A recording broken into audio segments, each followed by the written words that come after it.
everyone! I'm Lily, and welcome to part 5 of my set review for War of the Spark. As with all the other parts, well, not the first part, go watch that if you want more in-depth intro. But I'm gonna jump right into things, because I still have a lot to get through, to get all these videos out before everyone starts going to pre-releases. So, yeah. Australia, I might not get you, but demographically, I don't have that many Australian people, so sorry Australians. Maybe get your advice from someone who's better at the game. I don't know. Alright, today we're doing red. We're evaluating these for limited primarily, so yeah. We are going to start off with On-Crop Invader, which is 2 in a red for a 2/2, and as long as it's your turn, it has first strike. And you pay 1, sacrifice another creature, and it gets +2/+0 until end of turn. It's 3 mana, 3/2, first strike that can get bigger, and the main thing is that this is, I think, just a solid 3-drop. Especially because like this black-red deck does kind of want to sacrifice its stuff a little bit. Via either just a mass, sacrificing small mass things and things like that. There was that very good uncommon for Rakdos that whenever anyone sacks anything, it pings anything on the board and stuff like that. But those synergies aside from actually wanting to sack these things, this is one of those cards where it's the threat of activation, where it's realistically you're not going to actually activate it that much unless they actually block. But most of this thing's its power is that sometimes it can be a 4 power first strike or a 6 power first strike if it needs to, where it's just something that your opponent is always having to play around. So I quite like On-Crop Invader, but only as kind of if you have those sacrifice things, if you're don't have a lot of the mass stuff, it goes down quite a bit. If you don't have the small stuff that you would want to sacrifice, and even in that, it's just a decent common 3-drop, but it's not bad for the beatdown. It's very awkward to block. Blind Blast, which is 2 in a red for an instant. It deals 1 damage to target creature. That creature cannot block this turn. Draw a card.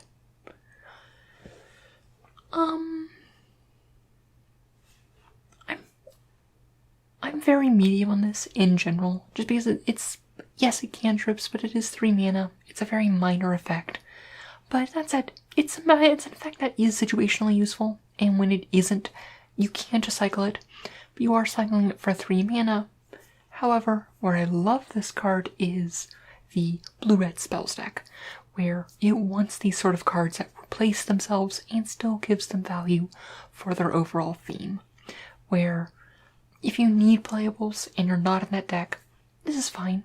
And sideboard in if you notice your opponent is running lots of X1s and things like that. Or if, there's other if your opponent doesn't have that many creatures in their deck and this is a way to just get an alpha strike through or something like that, potentially. But I'm not super high in that deck. But this is one of those good spots for an instant for that blue-red spells deck, because the blue-red spells deck often runs into the problem of the instant sorceries you really want to run in limited. Everyone wants to run. It's your removal spells, it's your card draw, it's your bounce spells. Those are the 3 main forms of instant sorceries you're running in limited. And to an extent combat tricks, but blue-red isn't super known for its combat tricks. But typically you don't want to be running, if you're fighting with everyone else for, the main parts of your deck. So you want cards like this. The fact that, sure, it's a situational effect, and you get the extra value of it, your other cards caring about it, and the fact that it replaces itself is huge. So, yeah, I like it for that deck. Bolt Bend, which is 3 in a red for an instant. This spell costs 3 less to cast if you control a creature of power 4 or greater. Change the target of a single spell or ability with a single target. I think this is very sideboard. It's just, these redirect effects are very powerful when you get them there. But, I don't want to be paying 4 mana for them, so I would like to be in a deck that can reasonably have that 4 power threshold. Because when you're paying 1 mana for this, I don't mind it. And bring it in from the sideboard if you know that your opponent has lots of direct damage and things like, or like lots of like targeted effects and removal and things like that. Otherwise, I just feel like it's going to be in situations where it's just stuck in your hand and it's not doing anything. But in the right situation, it is a blow. It's not a blowout, but it is extremely good because you're countering them and getting it your 2-for-1-ing. When this does work, you would actually like, I mean, with the prevalence of removal, like maybe sideboarded, I think I wouldn't mind the first one. The second one, not as much. That's not as much of an issue since it is an uncommon. But only if you have that power 4 greater. If you're paying 4 mana for this, it's just too expensive for how situational effect it is. But likelihood they will have at least one thing that you can redirect. But if you notice that you don't have a lot of interaction, you can always sideboard it out. So that's about where I would leave it. Bond of Passion, which is 4 red. For gain control of target creature until end of turn. Untap this creature, it gains haste until end of turn, and Bond of Passion deals 2 damage to any other target. Outside of a very strong sacrifice theme in a set, I'm not a big fan of Act of Treason. Making it 6 mana and only stapling a shock onto it does not make me want it more. I think this is almost unplayable. So that's about where I am. Like, yes, there is situations where you will die to this card because it's like a 6 mana, like, it takes away a blocker, you get in, they beat you down with it, and they get to fire another 2 at your face, but realistically, it's a very bad card, and don't play this card.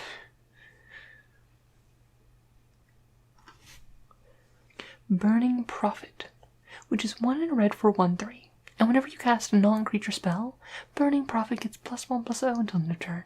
Then Scry 1. Honestly, the Scry 1 is huge and turns it from being like, okay, it's a bad prowess creature that just fills out your curve. But honestly, the fact that you're even running some non-creature spells that, yes, obviously the blue-red spells deck really wants this. The Super Friends deck, if you're running lots of those, wants this. But realistically, you're going to have more than a few planeswalkers or non-creature spells in your deck. And yeah, it's a 1/3, which 1/3s for 2 you're not super excited for, but I'm not unhappy to put this in my deck. Just, I mean, 1/3 that like scries once and I'm fine with, and has kind of like combat trickiness potential, but obviously it does get a lot better in one of those 2 decks that I mentioned. But I wouldn't restrict it to that deck regardless, because you do need 2 drops sometimes, and this doesn't. Chainwhip Colossus, which is 4 in a red for 4/4, and you may pay 3 in a red to have target creature not can't block this turn. Okay, 5 mana 4/4 is like, it fails Vanilla Test, but I mean, I've said this several times throughout this series where once you reach 4/4, failing Vanilla Test isn't the end of the world. And the repeatable making something not able to block is a powerful effect. Like, Siegebreaker Colossus was very good in M19. So, yeah, like, I think this is like solid. Like, obviously it's a 5-drop. You don't want to be running too many 5-drops. But I'd run the first one, maybe the second one, and be quite happy about it. Chandra, Fire Artisan. She is a 4 mana, 4 loyalty planeswalker. Her static ability is whenever 1 or more loyalty counters are removed from Chandra, Fire Artisan, she deals that much damage to target player, opponent, or planeswalker. One thing to note when I've been evaluating this is like, is that static ability something that they will make them want to remove her?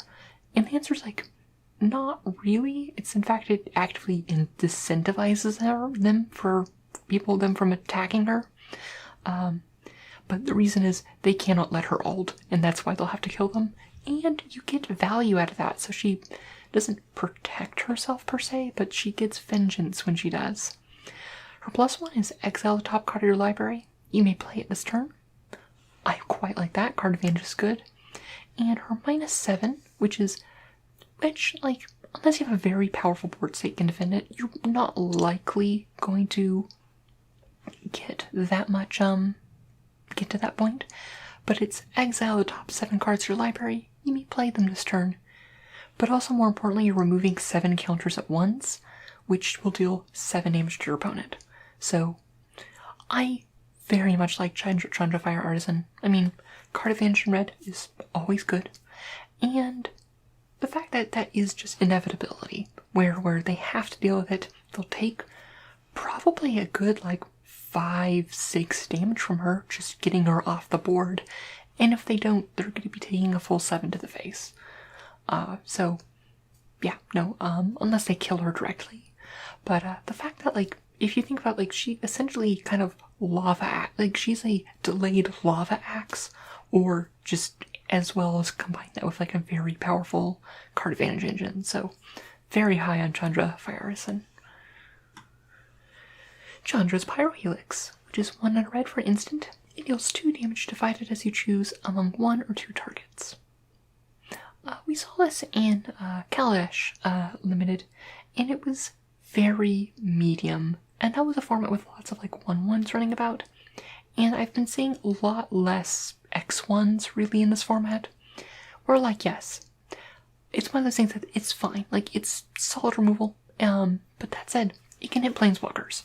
This can be just a 2 mana hit a Planeswalker, and while I don't think it's amazing, just because 2 mana for 2 mana, like, it's a 2 mana shock that's kind of flexible, which is fine. The blue-red spells deck wants this card. Like, this is a solid one where it's like, it's not a great spell, but it's a spell that they're willing to play that's not unplayable, where it's a good place to be in. Because a lot of spells either end up being, this is a very good spell, everyone's run it, and this is a spell you should never run. And this one is, like, kind of nicely in the middle there. And the fact that you can just start pinging off Planeswalkers, and even, like, doing 1 damage to each of, like, 2 uncommon Planeswalkers can oftentimes just shave off an entire activation of them. And the fact that it's instant speed and all that, so I rather like Chandra's Pyrohelix. Chandra's Triumph, which is 1 in red.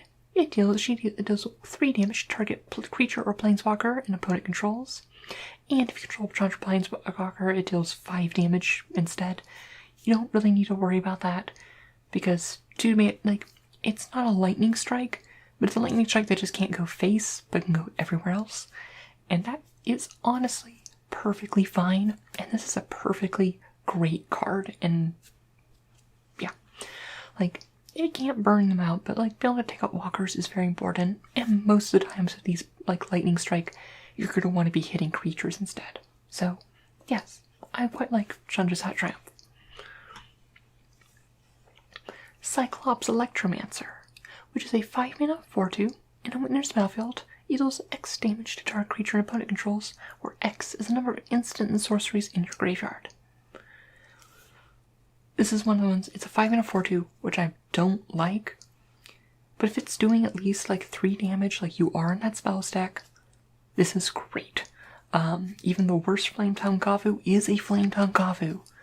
Okay, it isn't a Flametongue Kavu, it's a Cyclops Electromancer, but it's a Flametongue Kavu in that blue-red spells deck. So, it's unplayable out of that deck, but wow, do you want to pick these up in that deck, because that's just very good.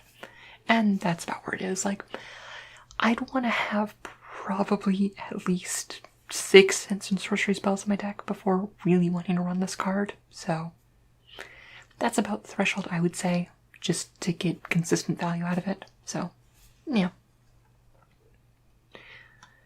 Demolish, which is 3 in a red for sorcery, destroy target artifact or land. This card is consistently one of the worst cards in every format it is. Do not play this card.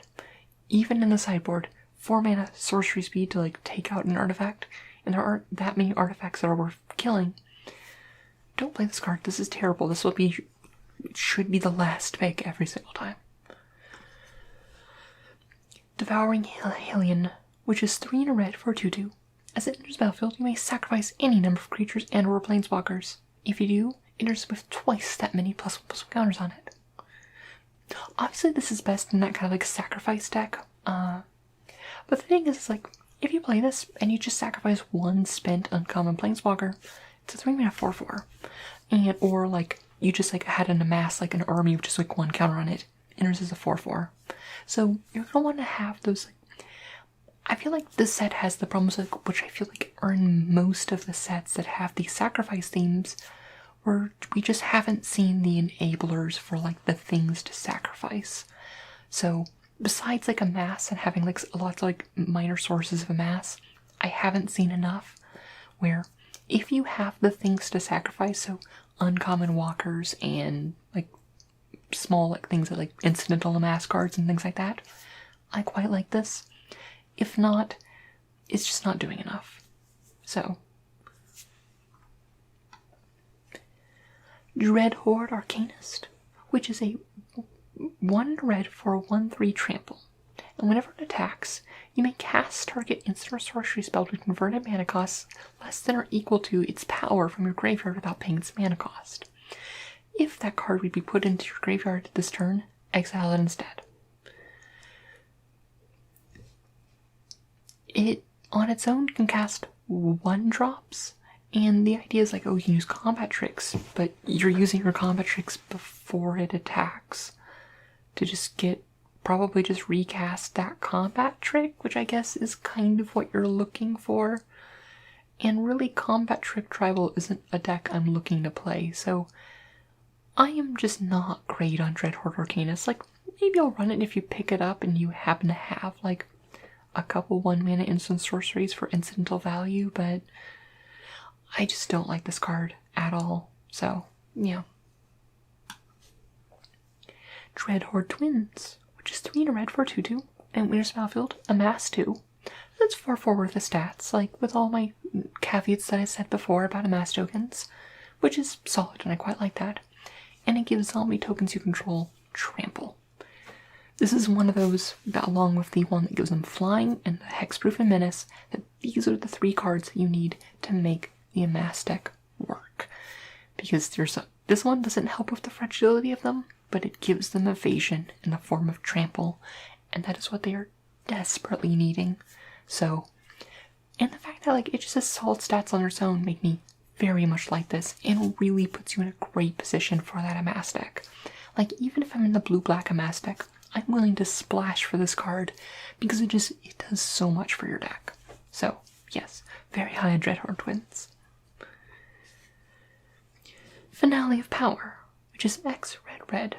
You may cast up to 1 instant card and or up to 1 sorcery card from your graveyard with current mana cost X or less without paying their mana costs. If they be cast this way, exile them, and if X is 10 or more, copy each of those spells twice. You may choose new targets for the copies. Like all these, ignore the X or 10 or more. It'll sometimes happen when like you top this at the end of the long game, but you can't evaluate this for that.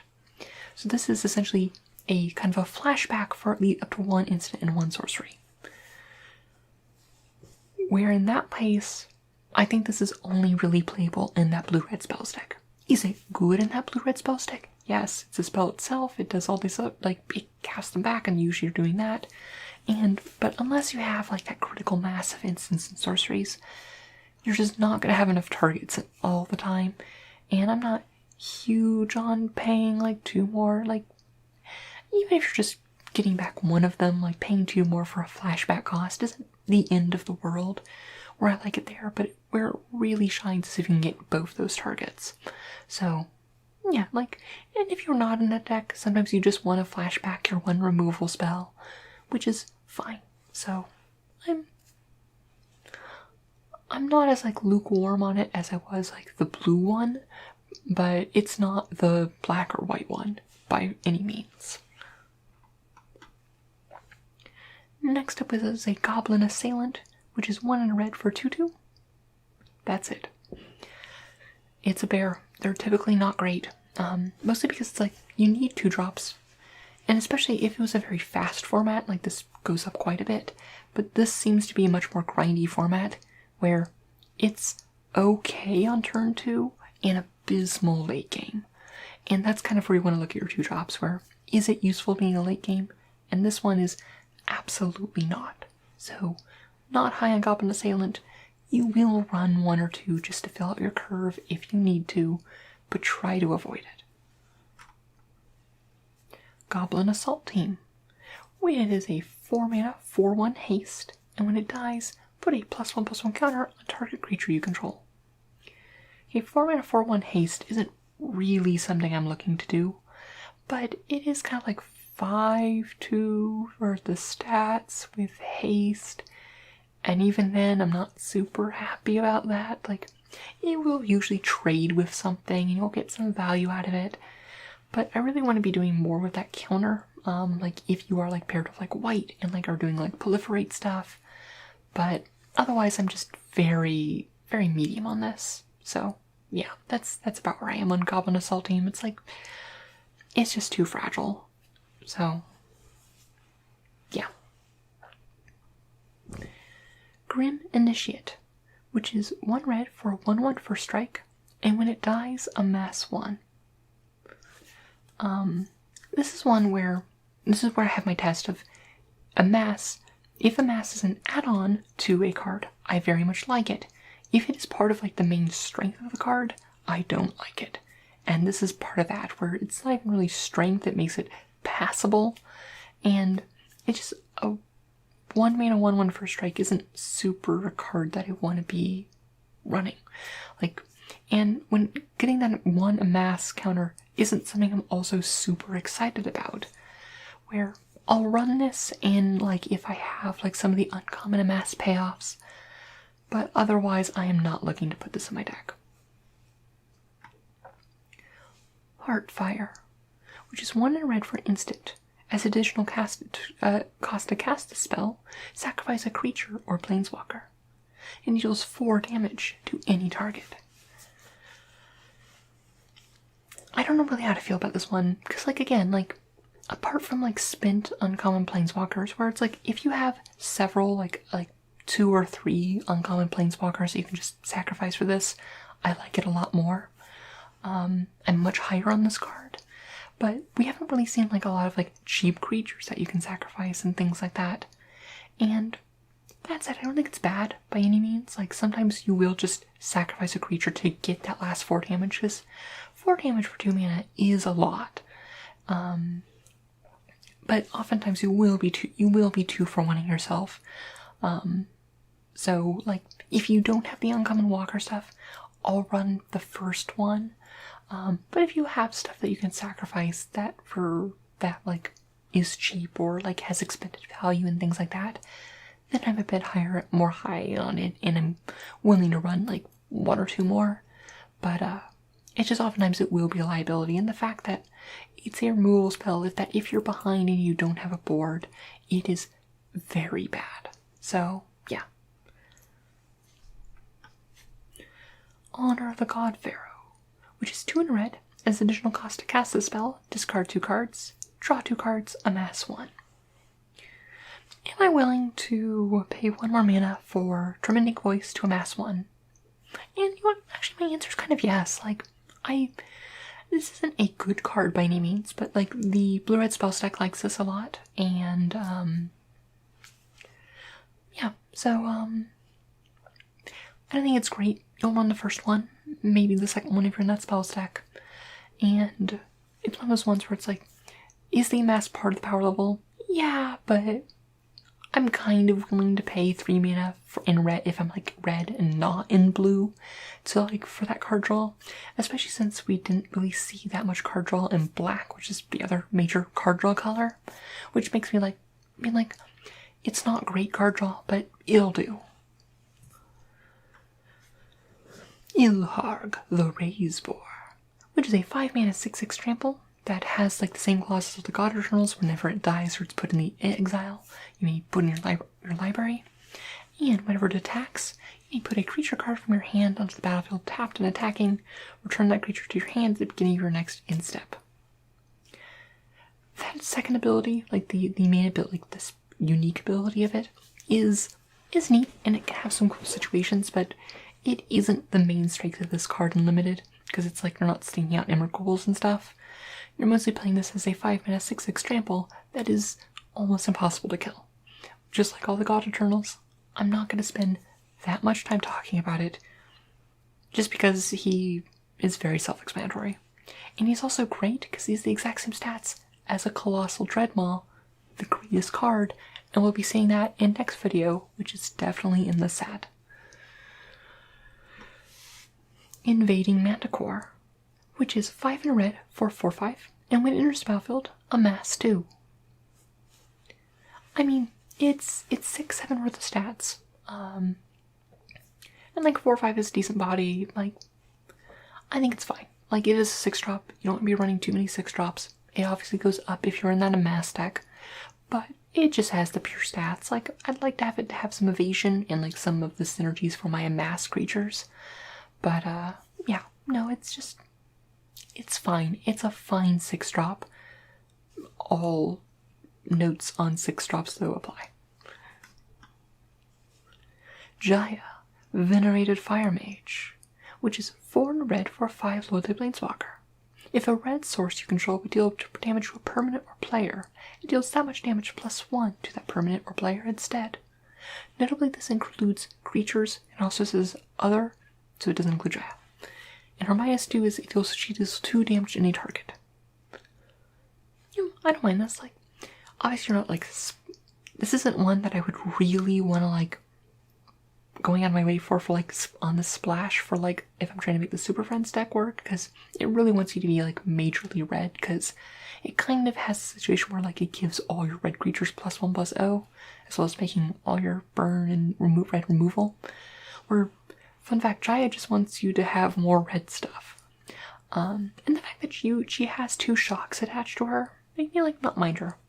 Like, in the red deck, she's fine. Like, it's slow, it's 5 mana for a shock, but you need kind of like that, like, enough things going on that, she'll be fine. Like, she gets 2 shocks out of it, which is not great for the speed that it's at, where, yeah, no, it's just, as Planeswalker goes, I'm very medium on her.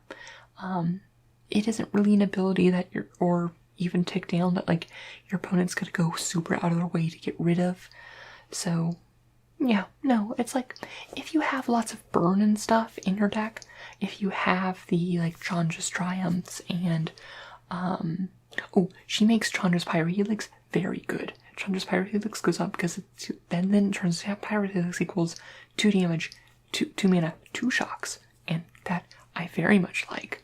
So, yeah, like, obviously if you have those pieces, Jaya goes up quite a bit, and also those cards go quite a bit if you have a Jaya. But, otherwise, if you're a base red deck, you'll be happy to include her, but she's by no means like a high priority. Jaya's Greeting, which is 1 in red for an instant. Jaya's Greeting deals 3 damage to her creature. Scry 1. I mean, I'll take it. Like, again, it doesn't go phase, it doesn't hit planeswalkers, but you just gotta kill creatures, and the fact that it scries is just A+. It's removal, it's common red removal, and I am happy to play this, and I'll pick up any ones I get and that get past me when I'm in red. Krinko, 10 Street Kingpin. It was a 3-mana 1/2, and whenever he attacks, put a +1/+1 counter on it. Then create a number of 1/1 red goblin creature tokens equal to Krinko's power.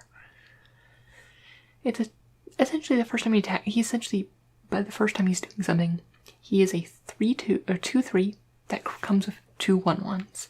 And if they don't kill him that combat, they're in trouble. So Krinko is extremely good. Also one of the few things that like actually like spits out lots of tokens for the sacrifice theme, so he's very good there too. So Krinko, A+. Good job, Krinko. Just looking real good.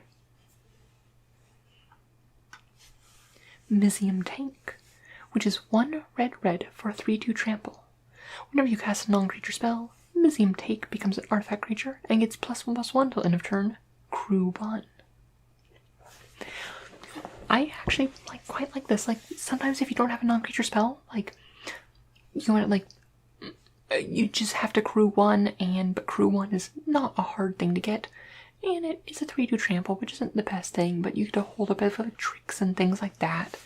Yeah, no, I don't mind it. Like, I kind of think of it this way, where it's like, it's a prowess creature, like a 3-mana 3/2 prowess with trample, which I would play that card. That is, like, it has a little bit awkwardness if you need to, like, crew it and stuff. But it's such a small crew class, and it's very resistant to sorcery-based removal as well. So, I quite like Museum Tank. I do want to be in that blue-red spells deck probably for this. I'm not really looking for this outside of that deck. But, yeah, no. In that blue-red spells deck, I quite like Museum Tank. It's also just a really cool design. So, yeah. I also really like the design space that they're having with the colored vehicles. Nahiri's Stoneblades, which is 1 and red for an instant. Up to 2 target creatures each get +2/+0 until end of turn. I mean, it doesn't help you win combats, but this does push in a lot of damage. And obviously, if you are in that blue-red spells deck, I like it quite a bit. So, I mean, not quite a bit, but it is a passable thing. Where it's like, I wouldn't run this if I am running it as a combat trick, because it doesn't function well as a combat trick. You want to win combats, not turn losses into trades. But, I mean, if you need to fill out your instant sorceries in the instant sorceries deck, this is acceptable. Not great, but acceptable. And that's about where I am with it. Neheb, Dreadhorde Champion, which is 2 red for a 5/4 with trample. And whenever he okay, first up, just good. It's a 4-mana 4/5 trample. I'm willing to put that in, full stop. Whenever Neheb, Dreadhorde Champion, deals combat damage to a player or planeswalker, you may discard any number of cards. If you do, draw that many card and add that much red mana. Until the end of turn, you don't lose this mana as steps and phases end. Neheb is extremely good. He lets you start filtering out your draws. He ramps you if you really need to, like gives you mana to play the cards you just drew. Just good stats overall. Not going to spend much time on it. He is just a powerhouse. Raging Crunch, which is a 3-mana 4/3 that cannot attack alone. If it was cannot attack or block alone, I would be very low on this. But typically, like, it's overstated for like its cost, like, and like the can't attack alone isn't the worst like thing. Like, sometimes it will be awkward where you just like, it's the only thing you gotta take out a planeswalker, but its stats more than make up for it. So I quite like Raging Crunch as kind of just like a 3-drop fill out common. Samut Sprint, which is 1 red for instant. Target creature gets +2/+0 and gains haste until end of turn. Scry 1. This is a combat trick I'm a little bit more into. Like, it doesn't really help you like win combats. It's only +1 toughness. But I mean, the haste is nice for just like getting a burst of damage out, whether it to be killing the player or just like taking out a planeswalker that they're not countering for that many blockers. And the scry is pretty huge because, I mean, it's on a card, but it's like half a card. So yeah, no, it's like a combat trick that will look for other combat tricks before this one to like fill out the 1 or 2 combat tricks I want in my deck. But in the instant sorceries deck, the scry 1 actually makes me like it a bit more. Sarkhan the Masterless, who is 3 red for a 5 loyalty planeswalker. Whenever a creature attacks you or a planeswalker you control, each dragon you control deals 1 damage to that creature. +1 is until the end of turn, each planeswalker you control becomes a 4/4 dragon creature and gains flying. And -3, create a 4/4 dragon creature token with flying. Sarkhan is very good. At a base level, it is if you just minus him, He's a 5-mana 4/4 flyer. He's like a 2-little planeswalker with a 4/4 flyer, which he creates something that defends himself. And he can get in, you minus him and then you plus him and you already have the next turn you have 8 power in the air if they didn't answer it that turn, and you just made a 4/4 that defends him and also deals 1 damage, pings them whenever they come into them. Where it's if they don't deal with Sarkhan within a few turns, you're going to get 2 dragons out, which makes attacking very awkward because they can't all of a sudden cannot attack you with anything of toughness 2 or less. And yeah, Sarkhan is extremely good. He doesn't really help with the card advantage front, but that's fine because he just creates such a commanding board presence. And he's also one of those walkers that takes the creature slot, which is very useful for that Super Friends deck because you don't want to have too many the non-creature walkers, and this is one that is a creature slot on that thing, and also just weaponizes your entire swarm, where he's good on his own, and if you have other walkers, he's fantastic. Sarkhan's Catharsis, which is 4 and a red for an instant, which deals 5 damage to target player or planeswalker. It's a lava axe. It's a lava axe. You might run the first one, because sometimes a lava axe will just do the job. But it's also an instant seed lava axe, and yeah, sometimes you need to take out planeswalkers. I don't want to run more than one of them.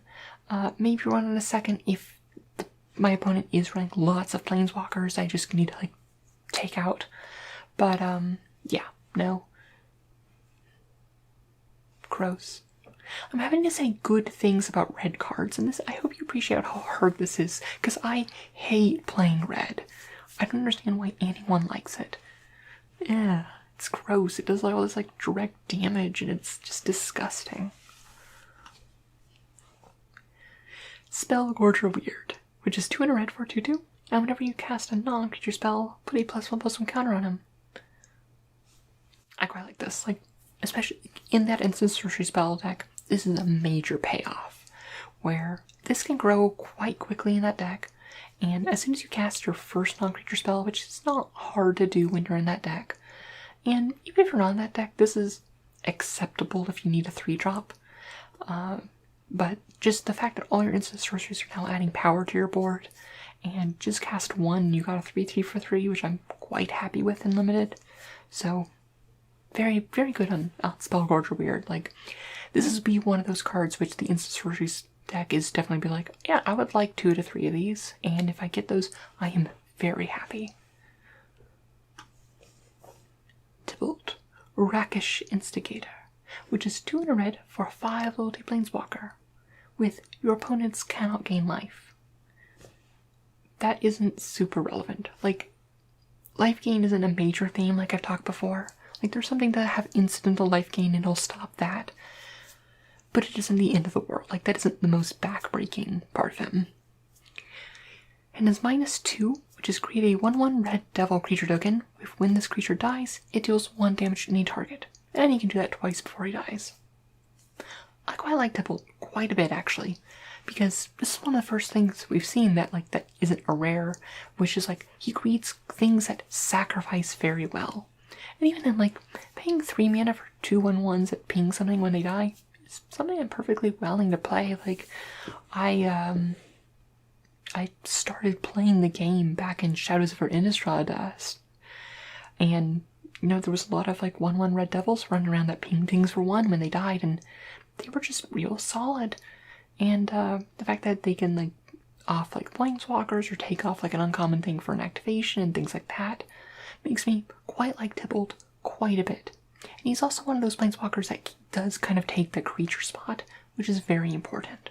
So I am quite high on Tibalt, especially if you are in that kind of sacrifice deck, but he by no means requires you to be in that sacrifice deck. Tibalt's Rager, which is 1 and a red for 1/2, and that when it dies, it deals 1 damage to any target. You can pay 1 and a red to give it +2/+0 until end of turn. Again, I quite like this as a 2-drop. It's one of those 2-drops that's is this useful late game? It's late game, this can come in and like threaten a lot of damage if it needs to. Like, it doesn't have trample, which isn't the best, but I quite like this as a 2-drop in my red decks, and also this isn't one that like isn't the worst sacrifice fodder for some of the sacrifice cards either. So yeah, no, Tibble's Raider. Go Tibble! Yay!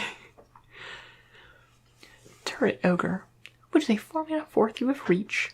In a Winter's Battlefield, if you control another creature with power 4 or greater, he deals 4 damage to each opponent. Okay, 4-mana 4/3 with reach is like slightly less than like the vanilla test, but like I don't mind it. I'm not hating it. Like, red does have problem with flyers, and this is like a good solution to that. And if you play him and you don't get that trigger, it's not the end of the world, and that's mostly just upside. I think that it's just a perfectly serviceable 4-drop. Isn't exciting, but isn't terrible, and I don't mind him. And that is it for red.